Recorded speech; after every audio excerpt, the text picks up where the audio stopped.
অষ্টপল্লী বারোগঙ্গা মহাশ্মশান অর্থাৎ তালতড়ি অষ্টপল্লী বারোগঙ্গা মহাশ্মশান শালিকা মাগুরা।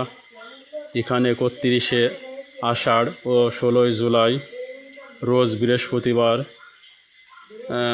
এই মহাশ্মশানে গত বছর যে রথযাত্রা হয়েছে, এবার দ্বিতীয় রথযাত্রা জগন্নাথ দেব বোন সুভদ্রা ও বলরাম ভাইকে নিয়ে শ্রী শ্রী জগন্নাথ দেব যাবেন মাসি বাড়িতে, 1 সপ্তাহ থাকবে।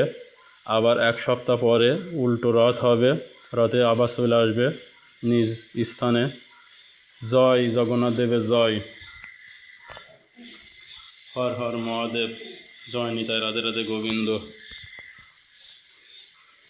এখানে অবশ্যই সকল ভক্তবৃন্দ আসবেন। আমি এখন আপনাদের দর্শন করাচ্ছি রাধা মাধব পঞ্চতত্ত্ব মহাদেবের পাঠ। এখানে আছে বলরাম জগন্নাথ দেব, সুভদ্রা ও বলরাম। ঠাকুর সকলের মঙ্গল করুক, সবার মনের বাসনা পূরণ হোক। শুভরাত্রি।